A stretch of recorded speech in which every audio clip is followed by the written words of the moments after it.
ಇದು SIR ಅನ್ನುವಂಥದ್ದು ಒಂದು ಒಳ್ಳೆ ಪ್ರಕ್ರಿಯೆ. ಮತದಾರ ಪಟ್ಟಿ ಶುದ್ಧೀಕರಣ ಆಗಬೇಕು, ಆ ಶುದ್ಧೀಕರಣ ಆಗಿ ಉತ್ತಮಗೊಳ್ಳಬೇಕು. ಆ ಪ್ರಕ್ರಿಯೆ ಆಗುವಂಥದ್ದು ಒಳ್ಳೆಯದಿದೆ. ಆದರೆ ಇದರಲ್ಲಿ ಸವಾಲುಗಳು ಇದೆ. ಈಗ ವಿಶೇಷವಾಗಿ ಇಡೀ ಭಾರತದಲ್ಲಿ ಅತಿ ಕಡಿಮೆ ಮತದಾರ ಪಟ್ಟಿಯಲ್ಲಿ ಸೇರಿರುವಂಥದ್ದು ಏನು ಡಿಜಿಟಲೈಸೇಷನ್ ಆಗಿರುವಂಥದ್ದು SIR ನಲ್ಲಿ ಇಡೀ ಭಾರತದಲ್ಲಿ ಒಂದು ನಗರ ಅಂದ್ರೆ ಅದು ಬೆಂಗಳೂರು ನಗರ. ಇಡೀ ಕರ್ನಾಟಕದಲ್ಲಿ ಬೇರೆ ಬೇರೆ ಜಿಲ್ಲೆಗಳು ಎಷ್ಟೋ ಉತ್ತಮವಾಗಿದೆ, ಆದರೆ ಬೆಂಗಳೂರು ನಗರ ಮಾತ್ರ ಇಡೀ ಭಾರತದಲ್ಲಿ ಅತಿ ಕಮ್ಮಿ ಡಿಜಿಟಲೈಸೇಷನ್ ಆಗಿರೋದು ಬೆಂಗಳೂರು ನಗರ. ಯಾಕೆ ಅಂದ್ರೆ ಹೈಯೆಸ್ಟ್ ಮೈಗ್ರೇಷನ್ ಇರುವಂತ ನಗರ, ಹೈಯೆಸ್ಟ್ ಮೈಗ್ರೇಷನ್ ಇದೆ. ಹಾಗಾಗಿ ಇವತ್ತು ನಾಗರಿಕರು ಭಾಗವಹಿಸಬೇಕು, ಅಧಿಕಾರಿಗಳು ಸಾಕಷ್ಟು ಗಮನ ವಹಿಸಬೇಕು. ಅಧಿಕಾರಿಗಳು ಇನ್ನೂ ಉತ್ತಮವಾಗಿ ಕೆಲಸ ಮಾಡಬೇಕಿತ್ತು. ಅವರೆಲ್ಲ ಒಂದ್ ಕಡೆ ಡಿಜಿಟಲ್ ಎನ್ಯುಮರೇಷನ್ ಶುರು ಮಾಡೋ ಮುಂಚೆ ಮ್ಯಾಪಿಂಗ್ ಅಂತ ಆಗ್ತಿತ್ತು. ಆ ಸರಿಯಾಗಿ ಮ್ಯಾಪಿಂಗ್ ಅನ್ನ ಮಾಡದ ಕಾರಣ ಪ್ರಾರಂಭದಲ್ಲಿ ಮ್ಯಾಪಿಂಗ್ ಆಗ್ತಿತ್ತು. ಆ ಮ್ಯಾಪಿಂಗ್ ಸರಿ ಮಾಡಿದರೆ ಈ ಎನ್ಯುಮರೇಷನ್ ಫಾರ್ಮ್ ಡಿಸ್ಟ್ರಿಬ್ಯೂಷನ್ ಸರಿಯಾಗಿ ಆಗುವಂಥದ್ದು ಆಗ್ತಿತ್ತು. ಹಾಗಾಗಿ ಎಲ್ಲೋ ಒಂದ್ ಕಡೆ ರಾಜ್ಯ ಸರ್ಕಾರ ಸರಿಯಾಗಿ ನಿರ್ವಹಣೆಯನ್ನು ಮಾಡದ ಕಾರಣ ಒಂದಿಷ್ಟು ಸವಾಲಿದೆ. ಆದರೂ ನಾವು ಮುಂದುವರೆದು ಇವತ್ತು ನಾಗರಿಕರ ಸಹಕಾರ ಕೇಳಬೇಕು. ನಾಗರಿಕರನ್ನೆಲ್ಲ ಎಚ್ಚೆತ್ತುಕೊಂಡು ನಿಮ್ಮ ನಿಮ್ಮ ಹೆಸರುಗಳು ಬೆಂಗಳೂರು ನಗರದಲ್ಲಿ ವಾಸ ಮಾಡ್ತಿದ್ದೀರಾ, ನಗರದಲ್ಲಿ ವಾಸ ಮಾಡಿ ನೀವು ಮತದಾರ ಪಟ್ಟಿಯಲ್ಲಿ ನಾನು ಸರಿ ಇಲ್ಲ, ಆ ಮತದಾರ ಪಟ್ಟಿಯಲ್ಲಿ ಸೇರ್ಲಿಕ್ಕೆ ವಿವಿಧ ರೀತಿಯಾದಂಥ ಎನ್ಯುಮರೇಷನ್ ಫಾರ್ಮ್ ಸಿಕ್ಕಿಲ್ಲ ಅಥವಾ ಶಿಫ್ಟ್ ಆಗಿದ್ರು ಫಾರಂ 6 ತಗೊಳ್ಬೋದು. ಫಾರಂ 6, ಫಾರಂ 8 ಅನ್ನ ನೀವು ಅಳವಡಿಸ್ಕೋಬಹುದು.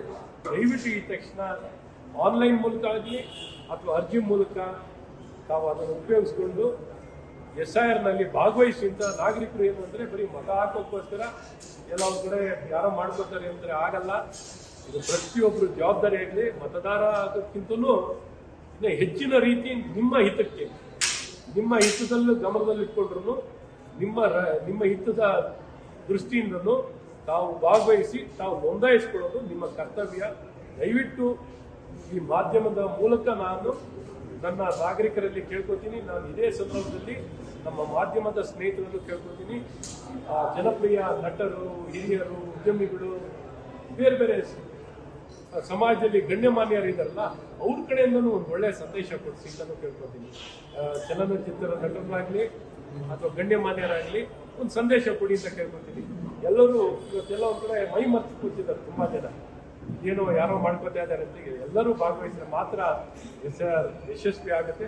ವಿಶೇಷವಾಗಿ ಬೆಂಗಳೂರು ಜಿಲ್ಲೆಯಲ್ಲಿ ಬಹಳ ದೊಡ್ಡ ಜವಾಬ್ದಾರಿ ಸರ್ಕಾರದ ಮೇಲೂ ಇದೆ, ಎಲೆಕ್ಷನ್ ಕಮಿಷನ್ ಮೇಲಿದೆ, ನಾಗರಿಕರ ಮೇಲಿದೆ. ವಿಚಾರದಲ್ಲಿ ಇದಕ್ಕಿದ್ದ ಹಾಗೆ ಸರ್ಕಾರಕ್ಕೆ ನಾವು ಬೆಲೆ ಏರಿಕೆ ಮಾಡ್ತಾ ಇದೀವಿ ಅಂತ ಮನವರಿಕೆ ಆಗಿದೆ ಅಂತ ಸನ್ಮಾನ್ಯ ನಮ್ಮ ಅರಣ್ಯ ಸಚಿವರಾಗಿರುವಂತಹ ರಾಮಲಿಂಗಾರೆಡ್ಡಿ ಅವರು ಹೇಳಿದ್ದಾರೆ, ಹೇಳಿಕೆ ಕೊಟ್ಟಿದ್ದಾರೆ, ತಮ್ಮ ವಿರೋಧವನ್ನು ವ್ಯಕ್ತಪಡಿಸಿದ್ದಾರೆ. ಆದರೆ ಎಲೆಕ್ಟ್ರಿಸಿಟಿ ದರ ಹೆಚ್ಚಾದಾಗ ಗೊತ್ತಾಗಿರ್ಲಿಲ್ವಾ ರಾಮಲಿಂಗಾರೆಡ್ಡಿ ಅವರಿಗೆ? ಎಲೆಕ್ಟ್ರಿಸಿಟಿ ದರ 80% ದರ ಹೆಚ್ಚಾಗಿದೆ. ಈ ಸರ್ಕಾರ ಅಧಿಕಾರಕ್ಕೆ ಬಂದ ದಿನದಿಂದ 80% ಎಲೆಕ್ಟ್ರಿಸಿಟಿ ದರ. ಯಾವ ವ್ಯವಸ್ಥೆ ಬದುಕಲಿಕ್ಕೆ ಸಾಧ್ಯವಾಗುತ್ತೆ ಯೋಚನೆ ಮಾಡಿ. ಕರೆಂಟ್ ಬಿಲ್ ಜಾಸ್ತಿ 80% ಜಾಸ್ತಿ ಇರುತ್ತೆ. ಯಾವ ಕೈಗಾರಿಕೆಗಳು ಇಲ್ಲಿ ಉಳ್ಕೊಳ್ಳಿಕ್ಕೆ ಸಾಧ್ಯವಾಗುತ್ತೆ? ಈಗಲೇ ರಾಜ್ಯವನ್ನು ಬಿಟ್ಟು ಕೈಗಾರಿಕೆಗಳು ಬೇರೆ ರಾಜ್ಯಕ್ಕೆ ಹೋಗ್ತಿರೋಂಥದ್ದು. ನೀರಿನ ದರ 50% ಜಾಸ್ತಿ ಆಗಿದೆ. ಆಸ್ತಿ ತೆರಿಗೆ 50% ಜಾಸ್ತಿ ಆಗಿದೆ.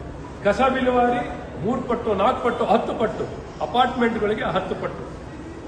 ಹಾಗೆ ಖರ್ಚು ಮಾಡೋದನ್ನು 3 ಪಟ್ಟು, 4 ಪಟ್ಟು, 5 ಪಟ್ಟು. ಗುತ್ತಿಗೆದಾರರಿಗೆ ಹಬ್ಬ. ಕಸ ವಿಲೇವಾರಿ ಗುತ್ತಿಗೆದಾರರಿದ್ದಾರಲ್ಲ, ಹಗಲು ದೊರಡೆ. ಕಾರ್ಪೊರೇಟ್ ಕಂಪನಿ ಹೆಸರಲ್ಲಿ ಹಗಲು ದೊರಡೆ, ಕರೆಂಟ್ ಅಲ್ಲಿ ಹಗಲು ದೊರಡೆ, ನೀರಿನಲ್ಲಿ ದೊರೋಡೆ, ಆಸ್ತಿ ತೆರಿಗೆನಲ್ಲಿ ದೊರೋಡೆ, ಕಸದಲ್ಲಿ ದೊರೋಡೆ. ಇದು ದೊರೋಡೆ ಆಗ್ತಿರೋಂಥದ್ದು. ರಾಮಲಿಂಗಾರೆಡ್ಡಿ ಅವರು ಈ ವಿಚಾರಗಳನ್ನು ಮಾತಾಡಿ. ಪಾರ್ಕಿಂಗ್ ಅನ್ನೋಂಥ ಸಮಸ್ಯೆ ಇಡೀ ಬೆಂಗಳೂರಿಗೆ ಆವರಿಸಿಕೊಂಡಿದೆ. ಪಾರ್ಕಿಂಗ್ ಅನ್ನ ಬಗೆಹರಿಸಲೇಬೇಕು. ಅರೆ ಹೇಗೆ ಬಗೆಹರಿಸ್ತೀನಿ ಅಂತ ಸಮಾಲೋಚನೆ ಮಾಡಿ. ರಾಮಲಿಂಗಾರೆಡ್ಡಿ ಅವರೇ ಹಿರಿಯರಿದ್ದೀರಾ, ಅನುಭವ ಇದ್ದೀರಾ. ಬೆಂಗಳೂರಿನಲ್ಲಿ ಇವತ್ತು ಪಾರ್ಕಿಂಗ್ ವಿಚಾರನ ಬಗೆಹರಿಸೋದು ಹೇಗೆ ಅಂತ ನೀವು ಮಾಡಬೇಕು. ಆ ವಿಚಾರ ಮಾಡದೇನೆ ಏಕಾಏಕಿ ನೀವು ಹೇಳಿಕೆಯನ್ನು ಕೊಟ್ಟಿರುವಂಥದ್ದು ಅದು ಸರಿಯಿಲ್ಲ. ಸಮಾಲೋಚನೆ ಮಾಡಿ ನೀವು ಸರ್ಕಾರ ತಗೊಂಡಿದ್ದೀರಾ. ಸರ್ಕಾರ ಜವಾಬ್ದಾರಿಯುತವಾಗಿ ನಿರ್ವಹಣೆಯನ್ನು ಮಾಡುವಂಥದ್ದು ಆಗಬೇಕು. ಎಲ್ಲಾ ಬೆಲೆ ಏರಿಕೆ ಬಗ್ಗೆ ಮಾತಾಡಿದ್ದು ಒಂದೇ ಹೇಳಿದಲ್ಲ. ಗೈಡೆನ್ಸ್ ವ್ಯಾಲ್ಯೂ, ಪೆಟ್ರೋಲ್ ಬೆಲೆ, ಹಾಲಿನ ಬೆಲೆ ಜಾಸ್ತಿ ಮಾಡಿದ್ದೀರಾ? ರೈತರಿಗೆ ಏನಾದ್ರು ಕೊಟ್ಟಿದ್ದೀರಾ? ಇಂಥವು ಎಷ್ಟು ಏರ್ಕೊಂಡೇ ಹೋಗಿದೆ ಹೊರತು ಇನ್ನು ಇಳಿದಿರೋದು ಯಾವುದೂ ಇಲ್ಲ. ಹಾಗಾಗಿ ಎಲ್ಲ ಗಗನಕ್ಕೆ ಹೋಗಿದೆ. ಈ ಗಗನಕ್ಕೆ ಏರಿಸ್ಬಿಟ್ಟು ಜನರು ಬದುಕನ್ನು ಕಷ್ಟ ಮಾಡಿ ನಗರ ಭಾಗದಲ್ಲಿ ಒಬ್ಬರಿಗೆ ಒಂದು ಮನೆ ಕೊಡ್ಲಿಕ್ಕಾಗಿದೆ. ನಿಮಗೆ ಒಂದು ಮನೆ ಕೊಟ್ಟಿಲ್ಲ, ಒಂದು ಬದುಕಿ ಕೊಟ್ಟಿಲ್ಲ, ಒಂದು ರೇಷನ್ ಕಾರ್ಡ್ ಕೊಡಲ್ಲ, ಪೆನ್ಷನ್ ಕೊಡಲ್ಲ, ಏನೂ ಕೊಡಲ್ಲ. ಬೆಂಗಳೂರು ನಗರದ ಜನರಿಗೆ ಬದುಕೇ ಕಷ್ಟಪಡಿಸಿ ಬದುಕಲಿಕ್ಕೆ ಆಗದ ರೀತಿಯಲ್ಲಿ ಈ ಕಾಂಗ್ರೆಸ್ ಬೆಂಗಳೂರು ನಗರದಲ್ಲಿರುವಂತಹ ಬಡವರ ವಿರೋಧಿ ಯಾರು ಅಂದ್ರೆ ಅದು ಕಾಂಗ್ರೆಸ್ ಅಂತ ಬಹಳ ಸ್ಪಷ್ಟವಾಗಿ ಹೇಳ್ತೀನಿ. ಮತ್ತು ಬೆಂಗಳೂರು ಜನರ ಬದುಕನ್ನು ಕಷ್ಟ ಮಾಡಿರುವಂಥವ್ರು ಯಾರು ಅಂದ್ರೆ ಈ ಕಾಂಗ್ರೆಸ್ ಸರ್ಕಾರ.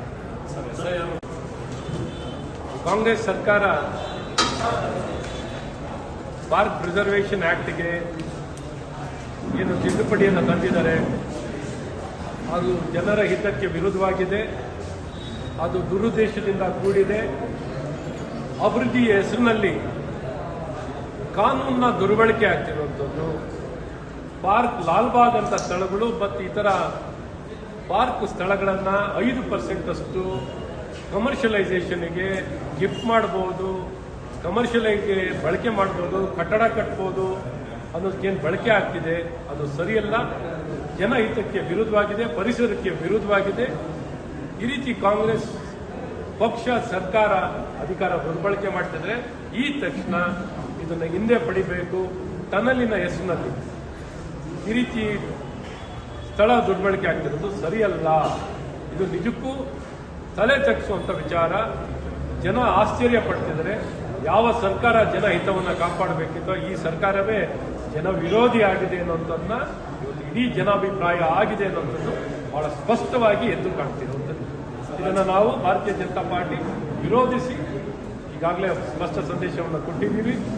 ಈ ವಿಚಾರದಲ್ಲಿ ಈಗಾಗಲೇ ರಾಜ್ಯಪಾಲರುಗಳು ಮೆಮೊರಂಡಮ್ ಕೊಡುವಂಥದ್ದು ಇವತ್ತು ರಾಜ್ಯಪಾಲರಿಗೆ ನಿನ್ನೆ ಮೆಮೊರಂಡಮ್ ಕೊಟ್ಟಿದ್ದೀವಿ.